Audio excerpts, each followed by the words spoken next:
Muslim, especially if you are someone who is visually Muslim, whether it be a male who's wearing a beard, whether it be a sister who's wearing hijab, obviously the people will know that you're Muslim. Your character is your da'wah. In that same way, when I was younger, I used to see many Muslims dressed in Islamic clothing going to the mosque. And some of them, you'd stop and you'd talk to them, and they'd be the best of people. I remember there was one brother, every time we'd see him going to the mosque, he'd always stop and he'd always say hello to us. He knew that we were non-Muslims, but he was always very kind to us.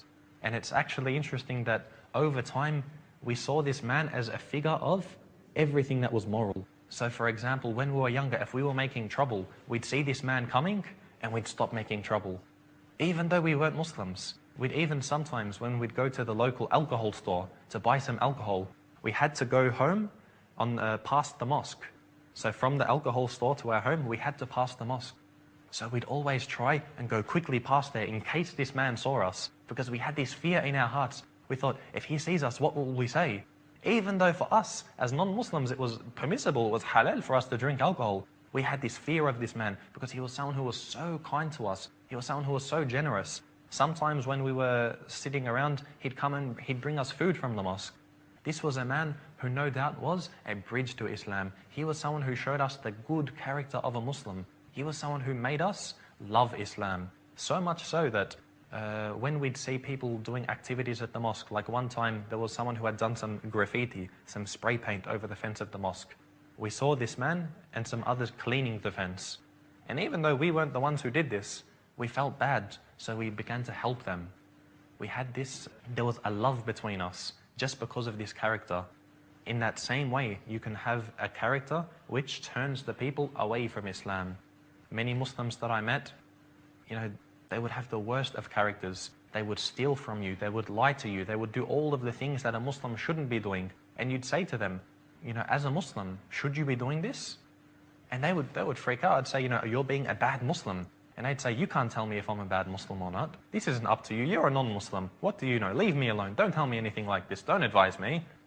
So this is a character which turns you away. You think, why would I want to be one of these people? Because, brothers and sisters, for those who do not know about Islam, and the majority of the people who are not Muslims, really, they have a very limited knowledge about Islam. All they know is yourself.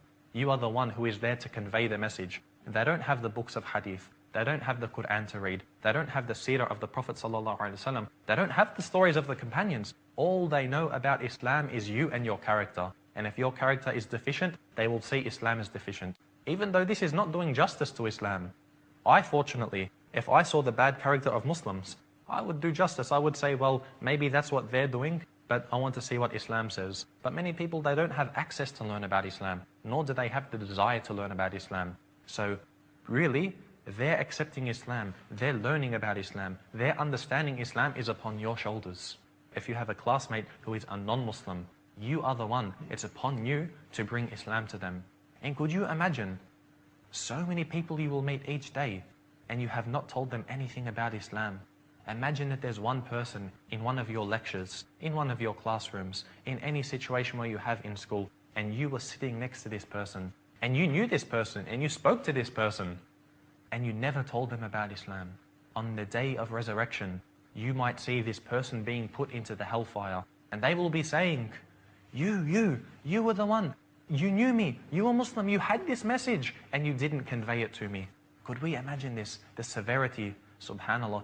We want every person to embrace Islam. We want to spread this message from one corner of the globe to the other. We want to tell everyone about it, what we have. It's something which is not a secret, it's something which we're not hiding away. It's not a treasure that we don't want to share. Rather, this is a treasure that we do wish to share. And it's a treasure that if we were to give, it would only increase in its wealth. It would never diminish. So subhanAllah, this is a message that we have to spread. It's a message which when we spread it, it benefits us. So sometimes you might give a book to someone, give them a pamphlet, give them a CD, and all of these things were benefits. Like for myself, all of these things, I was given them and they benefited me. But ultimately, you can't leave it at that. Because you give someone a book, they might not read it. You give someone a CD, they might not listen to it. You give them a DVD, they might not watch it. So rather, what we're going to have to do is try as much as we can to give the da'wah from our own character.